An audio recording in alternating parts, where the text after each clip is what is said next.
Hello everyone, my name is Altamash Shaikh. आप सभी का स्वागत है हमारे अपने चैनल सबको आएगा में।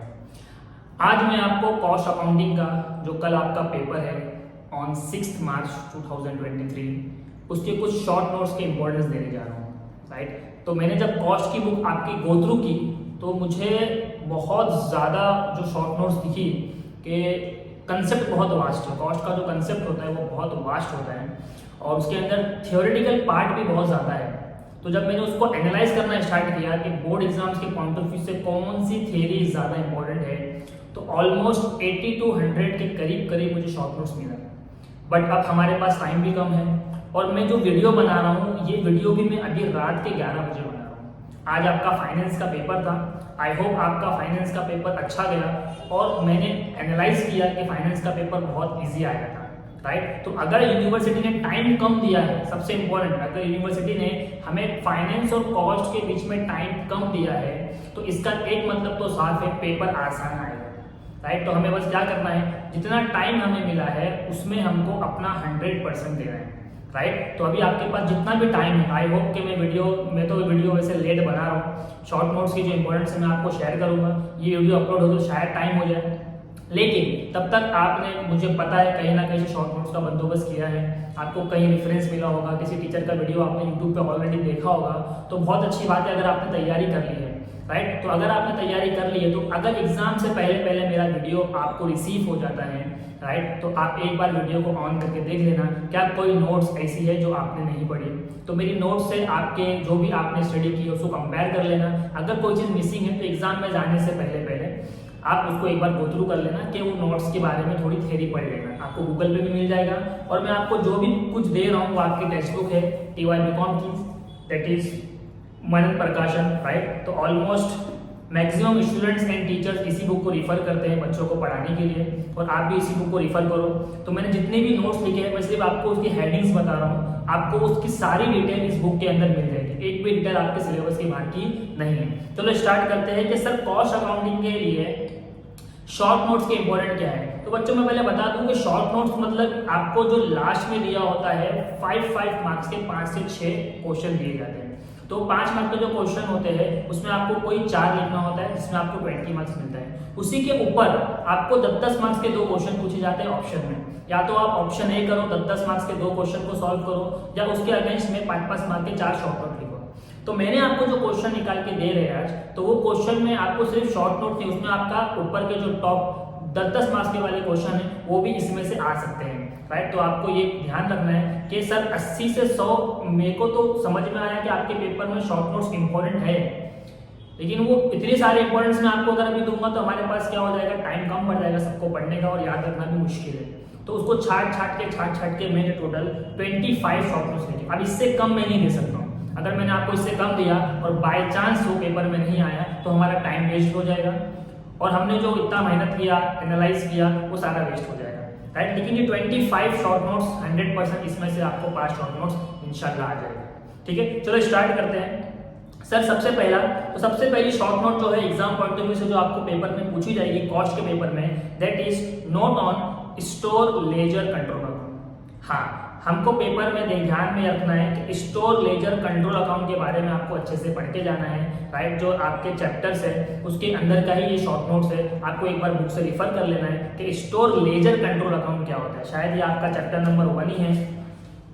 हाँ, कॉस्ट कंट्रोल का जो चैप्टर है आपका चैप्टर नंबर 1, उसमें से आपको ये क्वेश्चन पूछा गया है और एग्जामिनर ये सब चीज़ों का चाहता है कि बच्चों को इसके बारे में पता हो कि स्टोर लेजर कंट्रोल अकाउंट होता क्या है। अगर आपने इसका चाहिए चैप्टर को पढ़ा होगा तो आई होप आपको पता होगा कि स्टोर लेजर कंट्रोल अकाउंट क्या होता है। उसके बाद जो सेकंड क्वेश्चन है, non integrated accounting system. Cost accounting के अंदर एग्जामिनर का ये फेवरेट क्वेश्चन है, ये अक्सर बार रिपीट हुआ है पेपर के अंदर, what is non integrated accounting system.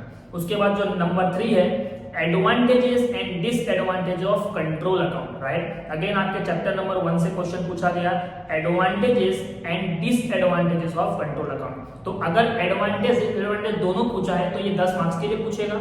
अगर आपको सिर्फ डिसएडवांटेज पूछा है तो शॉर्ट नोट में आप लिख सकते हो what is a disadvantage of control account, लेकिन आपको पढ़ना दोनों है बच्चों। Point number 4, basic document use in cost accounting.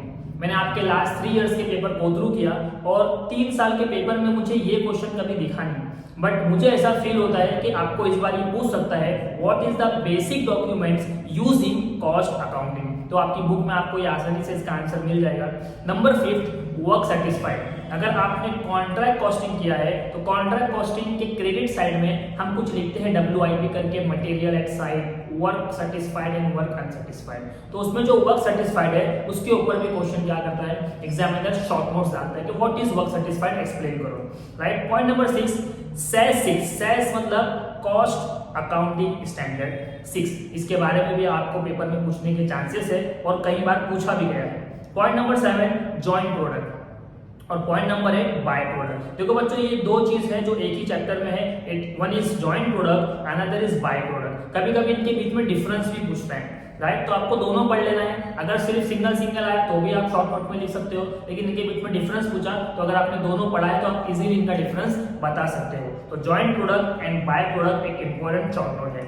Point number 9, absorption costing. Right. तो ये BAF के और BCom के पेपर में अक्सर पूछा जाता है। एब्जॉर्प्शन कॉस्टिंग क्या होता है, तो इसके बारे में भी आपको पढ़ लेना है, what is absorption costing. Number 10, limitation of absorption. Absorption costing के ठीक नीचे सेम चैप्टर से लिमिटेशन ऑफ एब्जॉर्प्शन आपको पूछा जाएगा। तो ये भी आपकी टेक्स्ट बुक में अवेलेबल है कि लिमिटेशन ऑफ एब्जॉर्प्शन क्या क्या है बताओ। तो इसकी शॉर्ट नोट्स आप पढ़ लेना। Question number 11, marginal costing and उसके फीचर्स और अजम्पशन। देखो बच्चों, सिर्फ कभी कभी पूछता है मार्जिनल कॉस्टिंग। अगर मार्जिनल कॉस्टिंग पूछा है तो आप उसका कंसेप्ट लिख के आ जाओ, व्हाट इज मार्जिनल कॉस्टिंग। आपको टीचर ने पढ़ाया होगा, पूरा चैप्टर है। उसी के साथ फीचर्स और उसके अजम्पशन। कभी कभी पूछता है कि what is the features of marginal costing and what are the assumptions of marginal costing. तो आपको मार्जिनल कॉस्टिंग के ऊपर ये तीनों चीज पढ़ना है, what is marginal costing, what is the feature of marginal costing and what is the assumption of marginal costing. उसके बाद बहुत ही एग्जामिनर का favourite question, that is PV ratio, profit volume ratio. इसके बारे में भी आपको पता होना चाहिए, पेपर में इसके बारे में शॉर्ट नोट पूछे जाते हैं। Next is break even analysis. Break even analysis, हाँ राइट बच्चों, पेपर में ब्रेक इवन एनालिसिस के बारे में भी पूछा जाता है और एग्जामिनर हो सकता है कि आपके पेपर में इसको डाले। Point number 14, margin of safety, MOS। Paper में कभी कभी शॉर्ट में लिख के आता है कि explain MOS, what is MOS, margin of safety. Point number 15, advantage of marginal costing. देखो मार्जिनल कॉस्टिंग का मैंने आपको फीचर्स पढ़ने बोला, मैंने आपको अजम्पशंस पढ़ने बोला, और अब मार्जिनल सेफ्टी का अगर एडवांटेज पूछा जाएगा वो भी आप पढ़ के जाना, हो सकता है इसके ऊपर क्वेश्चन आ जाए। Point number 6, important of break even analysis in management decision. Right. I hope कि ये मेरे ख्याल से 10 मार्क का सवाल है, important of break even analysis in management decision. इसको अच्छे से पढ़ लेना, शायद ये आपको 10 मार्क के लिए पूछे। Point number 17, what is standard cost and what is historical cost. इन दोनों के बीच में अक्सर एग्जामिनर क्या करता है, डिफरेंस पूछता है, standard cost versus historical cost. तो आप दोनों पढ़ लेना। कभी कभी सिर्फ पूछेगा व्हाट इज हिस्टोरिकल कॉस्ट, तो आप शॉर्ट नोट में लिख के आ जाना what is historical cost. Point number 18, implementing target costing, ITC implementing target costing. ठीक है, आपको पूछेगा पेपर में, right a short note on implementing target costing. तो आपकी बुक का सिलेबस का क्वेश्चन है और आप इसको पढ़ के जाना, बिकॉज पेपर में पूछने का चांस है। Point number 19, cost plus contract. Cost plus contract के ऊपर भी अक्सर एग्जामिनर क्या करता है, एक शॉर्ट नोट डालता है, तो आप उसको पढ़ लेना, what is cost plus contract. Point number 20, life cycle costing, और ठीक उसी के नीचे प्रोडक्ट लाइफ साइकिल। देखो दो क्वेश्चन है, both are they related to same chapter. एक है लाइफ साइकिल कॉस्टिंग, एक है प्रोडक्ट लाइफ साइकिल। ठीक है, इन दोनों में से कोई एक तो मुझे लगता है 100% पेपर में एग्जामिनर डालेगा। Point number 22, benchmarking and it's limitation. Benchmarking and it's limitation, आपको पूछेगा व्हाट इज बेंचमार्किंग, तो आपको एक्सप्लेन करके आना है। कभी कभी उसके लिमिटेशन पूछ लेता है, तो आपको वो भी लिखना पड़ेगा। Point number 23, ABC and it's elements. ABC classification आपको पेपर में पूछेगा और उसके साथ अगर उसका एलिमेंट्स पूछेगा तो आपको लिखने आना। कभी कभी सिर्फ शॉर्ट नोट्स में लिख के देगा ABC क्लासिफिकेशन क्या होता है, आपको एक्सप्लेन करना है। पॉइंट नंबर 24, एबनॉर्मल लॉस या फिर एबनॉर्मल गेन। हाँ बच्चों, अगर आपने प्रोसेस कॉस्टिंग का चैप्टर अच्छे से किया हुआ है तो उसमें ये वर्ड बार बार रिपीट होता है कि सर एबनॉर्मल लॉस और एबनॉर्मल गेन, तो आपको उसको एक्सप्लेन करना है 5 मार्क के लिए।